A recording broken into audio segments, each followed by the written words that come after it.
Sebastian would have stayed. Hello, everyone. Welcome to the When at Work podcast. You're with your host, Julian Leahy. Today, I'm joined by the fantastic Edwin Carrion and Deanna Moffitt. And if you've seen Sebastian Kruse, send out help. No, I'm sure he just has technical difficulties. Welcome to the show, everyone. We're going to play Jeoparty. Woo! All right, Deanna, you can kick things off. The categories are the land, sports shorts, one letter different, of milk, historic dates, and honey. Boy, I'm going to go with the land for 100. The land for 100. This country is the land of the shamrock. Ireland. That is correct. You're in control. Let's go with the land 200. The land 200. Victoria Land, one of its regions, lies north of the Ross Ice Shelf. Victoria Land, one of its regions, lies north of the Ross Ice Shelf. I have no idea.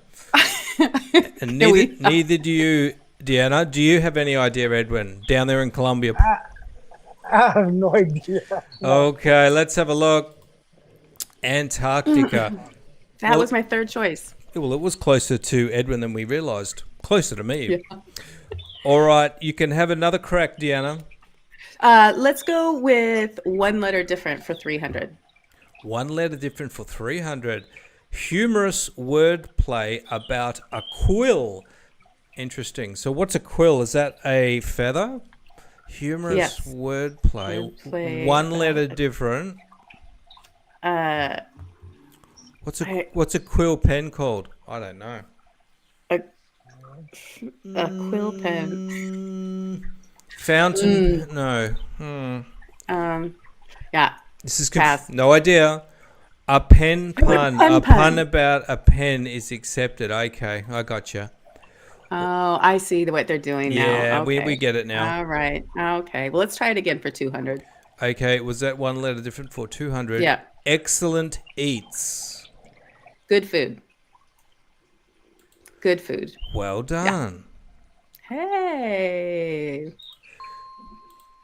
What would you like next? The land, sports shorts, one letter different, of milk, historic dates, or and honey? I'm going to give Edwin a shot. I'm going to go to sports shorts. I won't know anything in this, so let's go for 100 here. Let's go for 100. Which basketball team secured the NBA championship in the 2020-2021 season? Listen, I live in the United States. I have no idea. Okay. Let's say Golden State Warriors. Wild guess. Edwin, do you want to have a go? Let's try Miami Heat. The answer is Milwaukee Bucks. All right, we're gonna. I was close with the M, right? You were Miami. Yeah. I'll let you take control now, Edwin. And what would you like, category-wise? Let's go with historic dates. Historic dates for 100. Yes. He was shot on September 6, 1901, while shaking hands with a crowd of well-wishers at the Pan American Exposition. 1901. What was there any presidents assassinated or shot then? Where in the world? Probably United States. Pan American Exposition. 1901. While shaking hands. I have no idea. Julian, do you have an idea? I do not have an idea. McKinley, have you heard of him, anybody? He is a president, but would not have recalled that one. Right. It's a long time ago since we did history in high school. Edwin, what would you like? Let's go with the letter one. The letter change.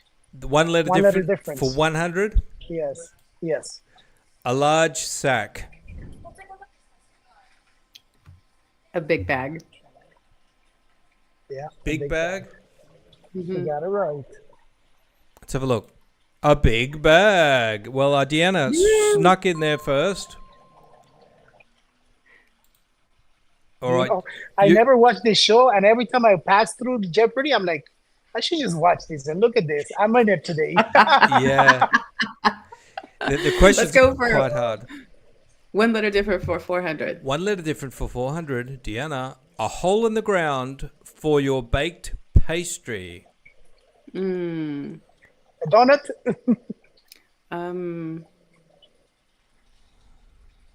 Hole in the ground.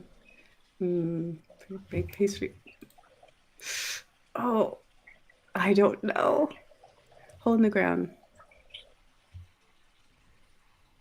Oh. Baked pastry. Yeah, right? A bun. Hole in the ground. Let's take a look. We're out of time. Okay, let's do it. Oh, pie pit. have you heard of that? I've not. We don't have those in Australia, so no idea. Well, it's just a pie and a pit. Yeah. Gotcha. Oh, let's close out this. Let's close this one out. Close this one 500. out. One letter different for 500. A speechless, minute arachnid.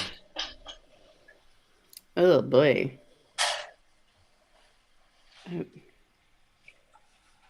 I don't really get this category. I'll be honest with you, Deanna.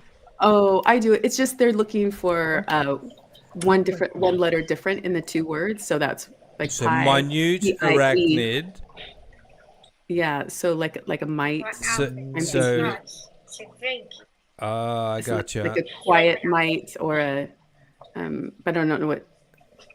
Yeah. Speechless. So let's take a look. A mute. A mute mite. Oh, you were I close. knew it was mite, but no, there. All right. I should have What's a mite? Like a little tiny bug that like crawls on your skin. Oh, okay. Edwin, All right. you're in control. Yeah, let's We're going to go, go over Edwin. to you. What would you like? The land, sports shorts, of milk, Let's historic go with the land. Oh no, let's go with off milk. Let's try of that. milk. This is Wait. dairy. This could be easy. In mammals, milk is secreted by these glands. The mammal glands. Close. You want to just finish it off? You're almost there. Should we give it to him, Deanna? Yes, Let's please give it to him. Okay, He's getting it's better. mammary glands. Mammary. Oh, okay. Mammal. Yes. Yes, go for it, Edwin. Go. It's my son's favorite topic. Let me use my favorite excuse. English is my second language. Well, Yes. that's a good excuse. I wouldn't be able to play this game in Spanish, I'll tell you that. No, me neither. All Let's right. continue with milk. Let's continue with milk. The leche. Many countries have laws requiring that milk undergo this process that guards against pathogens. It's named after a French scientist. Something you do to milk to kill the germs. Yes. I know the word. It's on the tip of your Process. You have to process, but it's called dexlactosantes. His I know first in name was Spanish. Louis. His last name starts with a P, and the You actual put them out too. Yeah, you put your cows out too. yeah, Pasture. and then isation maybe. Yeah, that one I don't know. Edwin, you got No. it. Pasteurization. You got it. How did you? There you go. That's the one. I said it in Spanish. That's like I knew it in Spanish. Then that works. All right. What would you You like? don't know. You can say everything in Spanish. We won't know. Yeah, we won't know until after. I'll get my wife to check it, and you'll be busted. All right. Continue on. Keep going with the milk. Let's go with the milk. Let's We're kill loving the milk. one. This sugar makes up almost all of the carbohydrates in milk. So, what is the sugar that's in milk? And some people cannot tolerate it. Lactose. Let's have a look. Edwin is on fire. Well done. I know my milk. Let's go another milk. Let's stay on the milk for 400. Agree? Well, actually, a little quick fact. Here in Colombia, my wife's aunt, she actually brings us milk like twice a week Oh, from the straight dairy off the farm, farm. like directly from the milk, directly Wow. from the cow. Wow. So it's That's pretty good. cool. That's one of the big benefits in South America. You can get fresh produce everywhere you go, even in your car. People will come up and give you like plantains and stuff. Yes. What would you like? Another crack at the milk category, Edwin, for Yeah, 400. let's finish the milk. Yes, let's Okay. go with the milk. Canned milk that has 60% of the water removed is known by this 10-letter term. Canned milk. Evaporated. Okay. Evaporated milk. All right. Let's have a look. Is correct. I mean, you Well do know your done. milk. As soon as we hit the milk, Edwin just took off. Yeah, he's on fire. All right. What would you like now, Edwin? Let's finish the milk. I knew you were going to say that. Mongolians cool off with arak, a slightly fermented version of this alliterative liquid. Now, alliterative means it's two words and they both start with the same letter. So it's some kind of milk, but it's two words and they both start with the same letter, and Mongolians drink it. Like fermented. You got any idea, Deanna? Kefir something? I don't know. Oh, let's take a look. Mare's milk. Oh, mare's milk. Okay. Mare's milk. Okay, I never heard of it. Never heard of it either. All right, let's kick over to Deanna and see if she can take this one out. What would you like? Let's go to and honey for 100. And honey. Now, these are kind of, I think, anything where you say, and honey, can you get me a sandwich? Or, like something you might say to your partner. I think that's what Okay. it's. And honey, could you pick up some of the Huggies brand of these on the way home? Diapers. Is correct. Well done. Oh, nice. Haven't done that for a while, fortunately. Let's go to 200 for and honey. And honey for 200. And honey, if you get a chance, could you wash my favorite pants? The ones named for that 19th century woman. What? Pants are named for a 19th century woman? That's weird. I immediately thought it was Ellen DeGeneres, only because it's pants. It's not 19th century. I mean, this one's weird. I don't know. I'm gonna say jeans. I have no idea. I don't think that's jeans, but bloomers. Bloomers. What? Okay. Yeah. All right. I don't think that's a 200 one. Let's go to 300. Let's go to 300. Where are we on and honey? And honey. Yeah. It's May. We got to call your mum in London for Mother's Day. Don't forget, it's this many hours ahead of New York time. Oh, the time zone question. Yeah. Let's say 4. You got any idea, Edwin? 8 hours. Okay, let's have a look. 5. Oh, close. That's so close. All right. I'll give you another go, Deanna. All right, let's do and honey. That sounds good. And for honey. 500, let's go. 400. Sorry, No, this is good. I went off too early. Good. And honey, No, could you take the minivan to the mechanic? It's still making noise here. Also called the gearbox. What do you call the gearbox, especially in an automatic vehicle? Transmission? That's what I was thinking. Let's take a look. That's what I was thinking too. That's correct. Good job. There you go. All right, we'll do one more question. We'll do this like a final Jeopardy question, okay? So I'm going to pick it, and whoever wins will get that amount. Let's go with we'll go and honey. No, we'll do we'll do and honey. Final question. While you're up, can you grab my copy of Caligula by this French Algerian author? He's so existential. This is very difficult. I know that there is a movie, Caligula, which is based on a book about ancient Rome. I have no idea who wrote it. Anyone? I'm sure I would know this if it wasn't so early in the day for me, but at 6 a.m. I don't know it. It could be rattling around somewhere. Deanna, it should be. It's Albert Camus. Sort of does ring a bell. All right, we're going to wrap that up, and let's go back to Deanna and tell us a little bit about your story. Both from the origins and then what you're doing now. Yeah, so I led the kind of traditional life, worked in the corporate world. I took an improv class and loved it so much that I started performing locally in Portland, Oregon, here in the States. And at the same time that I did that, my career started taking off because I was really learning some skills that were really applicable to the career of listening and valuing people's ideas. I actually quit that job and moved to Chicago here in the United States. That's the hub for improv comedy. And I did that for about 11 years Are you and toured serious, all over. Deanna? Yeah. That is amazing. I would be so terrified to do that. How long did that take you to get the nerve to do that? You know, what it took me honestly was I had just bought a house. I was living with my boyfriend, and he also was doing improv. And he told me, I'm going to move to Chicago, like literally 2 months after I bought the house. And I was like, I can't leave right now. But I saw him go and survive. It was all about survival, not financially flourishing. But I was like, oh my gosh, if he could do it, I could do it.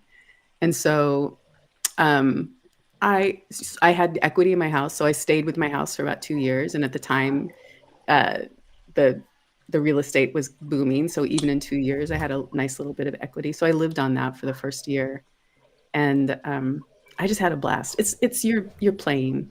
You're just playing on stage.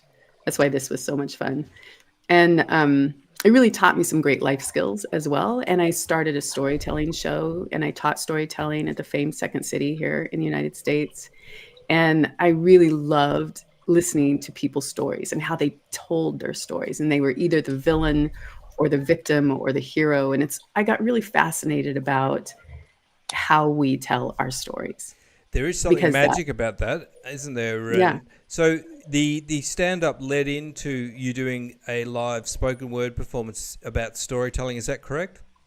Yeah, I created and hosted two really popular storytelling shows in Chicago and taught storytelling for performance. And then after about 11 years in Chicago, I realized I don't like the cold and I didn't want to live there anymore. So I moved to Los Angeles and I went on one audition and I was like, I don't want to do that anymore. And so I dove deep into leadership development and speaking. I became a coach and then I started teaching coaches. And I recognized that people were coming to me all the time with their stories of like, oh, I can't do that, or that's impossible, or I'm too old for this, or I'm too young for this. And I really got fascinated by the limitations of our stories that we tell ourselves. And I started looking at the kinds of stories that we tell ourselves. And I came up with the idea that we tell ourselves three different kinds of stories.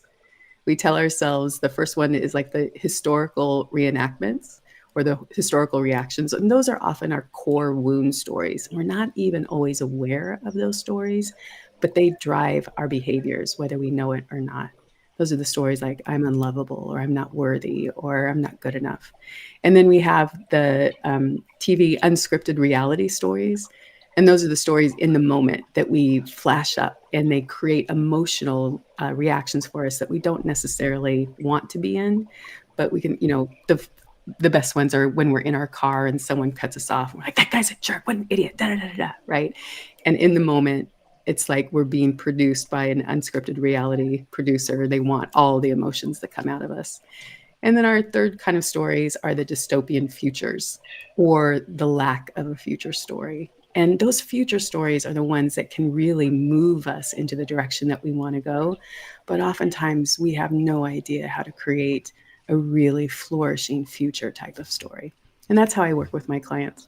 Awesome. And what are some of the your stories that you've rewritten about yourself? Oh gosh. I mean, I'll go deep with you. Like my deepest one was I'm a burden.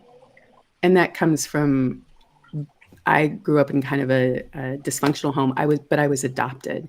And these core wounded stories are often given to us or created for us, or we create at our youngest of age, when our times when we can't process what the world is really about. But because we're at that age, we make these experiences mean something about who we are. And so for some reason, I'm adopted. You think that a child doesn't have any real sentient or sense, right? But I could recognize that even that energy of being born and not being wanted, and then staying in in a children's home for several weeks and not being picked up, and then being adopted into a home that was really chaotic. They lovely parents, but there was a lot of alcoholism and stuff that went on in there. And so my recognition was I was alone, and a burden. And so you can imagine how those stories can create over pleasing. I was a people pleaser. I was never didn't want to ask for help, didn't want to make myself a burden on anyone else. So those are really stories that created behavior in me that I didn't want. And they still honestly pop up every once in a while, but I'm really aware of them, and I'm constantly practicing a different story of I'm not, more of a blessing than a burden. Yeah. And that I people want to help. People want to be there. And I've got your website up there. What can people expect over at deannamoffitt.com? What are you doing for people? Well, I just recently wrote a book called The Rewrite, and it's about those kind of stories that we tell ourselves. And I share some of my stories, but also give you lots and lots of questions. My role as a coach is really to help you through the questions I can ask you, gaining the insights that you can gain about the stories that you're telling yourself. You can come and work with me. Certainly come and get a free 30-minute session with me. I really, really love you to pick up the book. Right now, it's only 99 cents on Amazon for the next 4 days, the ebook. And yeah, it would be a pleasure to help people change the stories they're telling themselves. Wonderful. So I've got that URL in the show notes if you want to connect with Deanna. So thank you very much for sharing that, Deanna. Thanks, Julian. Edwin, my man over there, it's your time to shine. Tell us a bit about what you're up to. You've had a lot of experience in business. Tell us how that sort of you came to that and what you've learned from your journey and what you're doing now. Thank you. And before I start, Deanna, what a beautiful story. Thank you for sharing that. Thanks, Edwin. And I was very fortunate enough to come to the United States at the age of 12 years old. I was raised by a single mother, come from a very, very humble family. And one of the things that I had was the need to be successful, the need to be a millionaire. But when I thought about being a millionaire, I only thought about money-wise, right? Because everybody thinks about being a millionaire, being money, having a lot of money. And when I got that the first time around, it didn't make me happy. When I lost everything, I realized that money doesn't make you happy, that you have to be rich in all areas of your life. And, after many trials and error and being very fortunate enough to be successful at different type of businesses, different type of industries, transportation, the retail sector, the jewelry sector, real estate development, and failing at a couple of other ones, I wrote a book. It's called 9 Secrets for a Successful Life in Business. And in that book, it teaches you what are the 9 secrets so you can have a well-balanced life. So you can have a balance where I call it live life to the fullest, because that's what I do now. I try to live my life to the fullest. I'm married. I have 2 beautiful girls. And I would say, all odds were always against me if I wanted to be the victim. Growing up without a father, I never knew I could be a good father. Growing up on a single parent's home, I never knew I was going to be able to be married for 12 years like I am now. So it's you decide which way you want to take your life. And once you become aware of a lot of things that are going to hold you back, and once you have the right people and the right mentors in your life, then you're able to continue moving ahead and live the life that you desire. And I always tell people, start living the life by design. Which is the life that you want to live, and figure out what you need to do that. And yes, along the way, one of the biggest things is always the money issue. I want a big house. I'm going to need a lot of money. Okay, let's decide that. What kind of house do you need? How do you want your house to be? So if we start focusing on the things that we want versus instead of focusing on the money that we need for that, we're going to be able to acquire the things that we want. And it just starts happening that. So nowadays, I live in Colombia. One of my dreams was always to move to South America with my family so they could experience the culture. I live in Colombia with my family. I'm able to mentor and speak around the world. I've spoken in different countries to different types of people, and always teaching them, how to live life to the fullest, how to change their life, how to become successful. I created a couple of programs where I teach people how to start their business and take it to the millions, because every time I do that, I start a new business, I follow the same process. And it's not a secret process, but it's just like some basic steps that a lot of entrepreneurs nowadays tend to forget because they want that immediate satisfaction. And in life, just like in business, there's no immediate satisfaction. It takes time and it takes work. Oh, that leads me to this question. What are some of the mistakes that people made, and what are some of the mistakes that you made on your first time around? When we talk about business, one of the biggest mistakes that a lot of people make is not having a clear business plan. I mean, that's a simple mistake. And it goes to say the same thing for life, right? Not having clear expectations, like when you get married. I had a lot of failed relationships, and because we didn't set the expectations clear since the beginning. So finally, when I got married, before we moved in with my wife, we sat down and we talked, okay, what do you expect from me? What do I expect from you? And those expectations were set since the beginning. And to me, one of them, I told them, like, I don't like cleaning, I don't like cooking, but I will make sure that I get somebody to do that for you. So the moment those expectations were set, I think things work out better, because there's no like, I think he's going to become this person in the future. And in a business, you don't have like, oh, I think I'm going to do this in my business. Is if you have that business plan since the beginning, you know what to expect and you know what you should be doing. Fantastic, Edwin. And, you've got your book there, so people can actually get that for free. The link is in the show notes if you want to check out Edwin's story and get the ebook 9 Secrets for a Successful Life and Business. And if people want to speak to you, what's the best way, Edwin?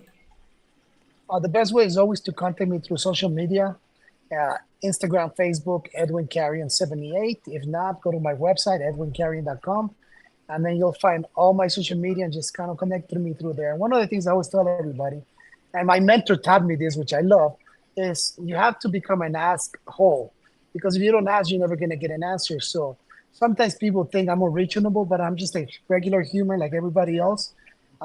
Reach out to me. I'll get back to you. Wonderful. And where do you live online, Deanna? I live on Instagram, LinkedIn at Deanna Moffitt. Deanna Moffitt. Wonderful. Yeah. Well, if you would like to reach out to our fantastic guests, I suggest you do so. And I'd like to thank Deanna and Edwin for coming on. Some wonderful information and well played. Thanks, Julian. Edwin, pleasure to meet you. The same, Deanna. Thank you. And Julian, thank you for having me. It was a pleasure to be here. My pleasure. And thanks for listening and watching. I'm going to wrap things up. Good day. Good